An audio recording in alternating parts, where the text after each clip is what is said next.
What is up, guys? Welcome to Legacy TCG, back with some Edison gameplay for you. We've got Raul playing Machina and Nick playing Hero Beat. So should be a pretty fun match. This isn't the undefeated round. They started a little early, so I couldn't catch their game, but this should be fun anyways. Yeah, so pretty good start. Open up with Machina gear frame, get Fortress, and set one pass. So if I were to pick between setting Hamster or going gear frame first, as a Machina player, ideally I would want to set the Hamster first, because Hamster will get ooh, Tragodia. Interesting. We'll take 100. Ideally, I want to get like my Hamster's Raikou set face down, so I can start filling up the grave, and then gear frame can search for whatever pieces I'm missing. So I want to get like my Fortress in grave, so I can summon gear frame, get force, and then start chipping away at my opponent's resources, and then just try to find like a clear way for Fortress to go in. That's kind of how I want my gameplay to go. Obviously Raul didn't have a choice because he didn't have the Hamster, but yeah, this Tragodia is gonna go in for 3,000. Nick has the Honest in hand. He can pitch it. Yeah, I would say it's pretty worth it to pitch right there. That monster was way too big for him to get around it. It would be like set D prison, and either way you're gonna be pitching a card to get rid of it. So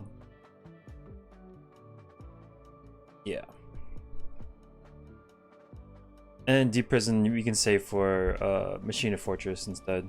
Oh my god. He drops the Gores. Okay. I can't catch a break. Oof.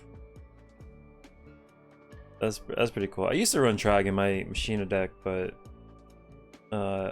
ended up cutting it for like DD Crow or something. Gemini Spark, pop Gores, draw a card, still have a normal summon. Take 19 from here. Set 2. The shoot. What do we get rid of? Maybe probably Fortress, or it's either Fortress or Card Trooper. Yeah, okay, good choice.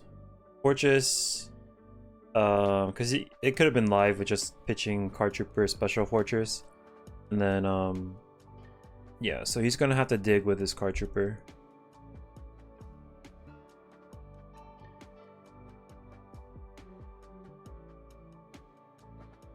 I also noticed there's a platinum secret rare for Tragodia. I didn't know.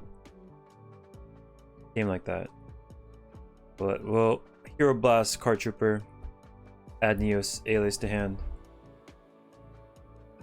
I think that sequence could have been played. I was gonna say like you go Hero Blast the token if you can. I don't know if there's like a thing with that, but Hero Blast token, run over the Card Trooper with Alias, but I guess either way he had the spark for it anyways. The Alias will eat the bottom of this chain Gemini Spark.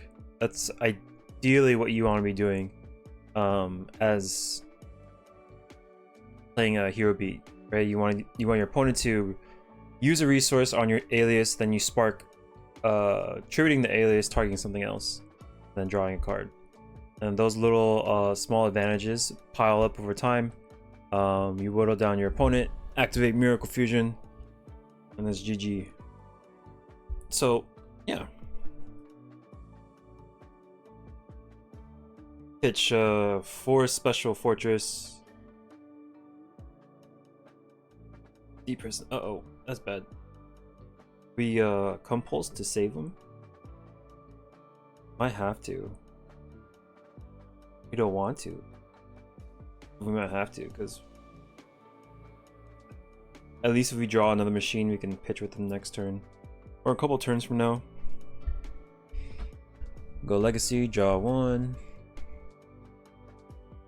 I played with Diva Hero Beat last week, and I was like fumbling all over my cards because it's been a long time since I've like tried a different deck.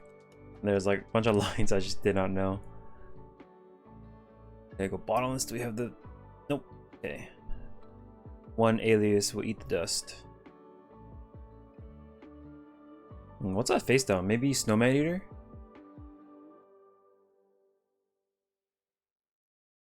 Oh, Gemini Lancer. So yeah, this is Hero Beat stun-ish. I know there's skill drains in here. But this Gemini Lancer is a water, and he's also a Gemini. Yeah, it was a Snowman Eater.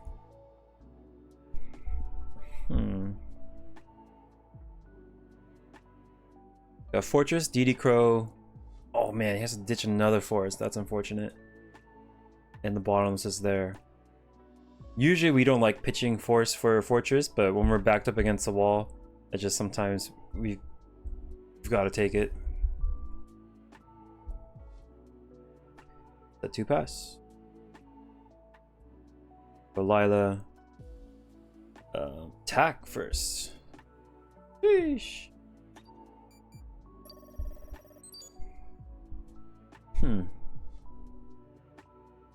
Very aggressive, but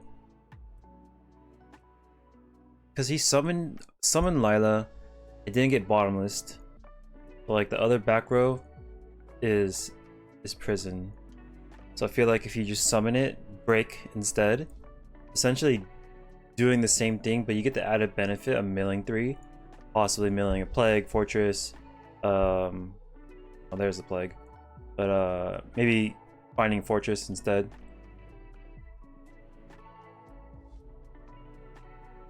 Ooh, Dark Bribe. So we trade our Pot of Avarice for another card. That's essentially what happened. Dark Bribe is very powerful, but them drawing a card is tough. It's a hard pill to swallow, I would say. But when you have this much back row, you kind of want them to stay there, right? You can't just keep solemn judgmenting or like heavy storms and stuff. Chain, skill drain, pay 1,000. Like I've messed around with magic drain before. The 3 times I got to activate it, it was lackluster. It wasn't like I was at YCS Anaheim and the guy next to me activated it, and like I had like 5 cards in hand and he couldn't pitch a single spell. I was like, oh my god, that's disgusting. When I play it, it's just like whatever, like it eats an MST maybe, or they actually do have a spell they can pitch, because the amount of spells that Edison decks usually run is usually lower than traps. So in the case for Black Wings, they run like maybe 7 spells, all 6 or 7 spells, all very powerful spells like Double Whirlwind, Heavy Storm, MST, Brain Control, and Allure. So they may have a harder time dealing with it. 800. But yeah, Dark Bribe kind of like guarantees that, you know, nothing bad's gonna happen except for drawing that card. Oh, is that another Dark Bribe? Jeez. This is main board. This is game 1. But I think he might... I don't know what Nick's build is. It might be like double skill drain. So he really wants his cards to stick.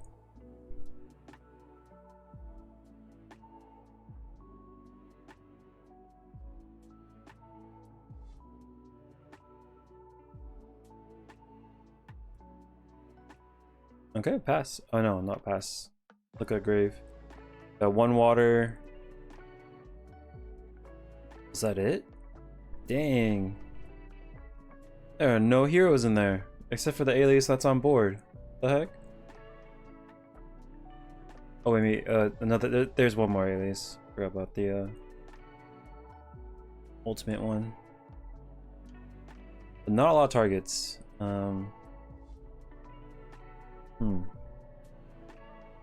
Bro possibly has one or two more pot of avarices. Those are be live in the future. Yeah, so he's got gear frame, fortress. Gear frame can't get an effect because of skill drain, so he might just have to pitch these two machinas to bring out fortress. But if he does that, it has to get back to, yeah, it has to go through 2 back row. Oh man, he just goes in. Oh. How many resources does Nick have? Is that like his only card? If it's his only card, I feel like summoning the fortress and just sitting there is okay. Because we're not playing into Nick's back row. Alright, one more turn. One more turn and he would have drawn that trap stun. Obviously he wouldn't have known, but okay, trap stun hits that. Or he goes in.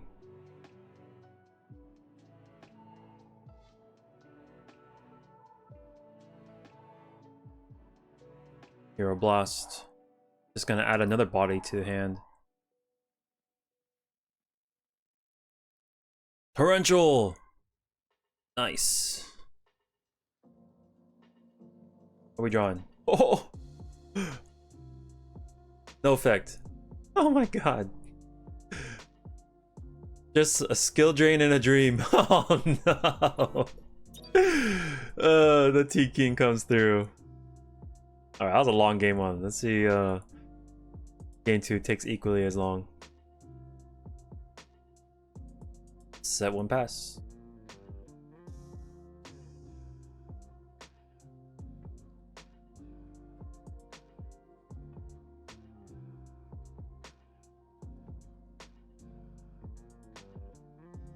We got emergency call. The last game we actually didn't even see Stratos. That was crazy as well. This will be our first time seeing him. Usually these builds run like Rhoda, maybe 2 or 3 emergency calls. So you will usually see it every single game, but that last one, Stratos evaded him. Attack. We'll take 18. If Stratos eats like bottomless or deep prison, that's pretty good. Ideally, like, I mean, I bottomless him sometimes too. I can't find a way to clear him off the board. But ideally, you want to be using bottomless and deep prisons for those aliases. Well, Solex.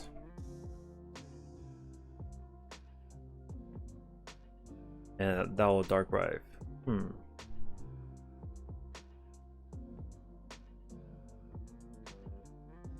Got double Caius Raiko. Set deep prison. Go. Oh, he has a little Psyduck up in the corner. That's one of my favorite Pokemon. My favorite's Golduck, but Psyduck's pretty close too. Computer.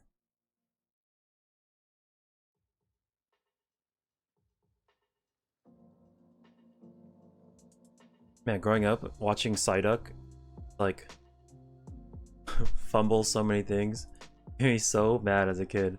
It's like, why is this Pokemon so dumb? And then he was also like adorable too. Because he was trying. Knock the Plague, and then Stratos will be deep prison. Excellent. Now Nick has no more. Oh, I spoke too soon. I was gonna say he has no more targets for Miracle Fusion, but he just refuels it back in. Future Fusion can pitch probably like Snowman Eater, Alias maybe, or Ocean, and then he can Rhoda for an Alias. Sick.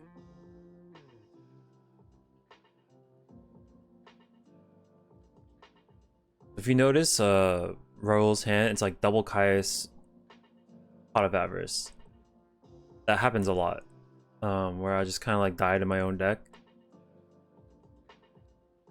Those pieces will clog your hand, and you're essentially playing with like one card, maybe. Yeah, we got a bottomless this. I think, yeah, the set 2 was a little much because this allows for the Gemini Spark play to be live. So because Nick's usually only gonna have like one summon per turn, right? So bottomless is gonna take care of that, and then when 0 comes down, then you set face down Mirror Force to deal with him. Setting both of them, he goes summon Alias, bottomless, Gemini Spark the other one. It just gives you an extra target. It gives him an extra target, blow up stuff. So that's kind of like something you need to think about when you're setting, especially against a deck like this. They need the additional targets to gain like that value from Gemini Spark. It's the same kind of like principle as Icarus attack. Gemini Spark is essentially the same thing, but instead of destroying 2, it draws them a card. Icarus is a lot better, but it's the same principle, where they tribute the monster that's getting like blown up, and then they'll pop another card and then draw one on top of that. So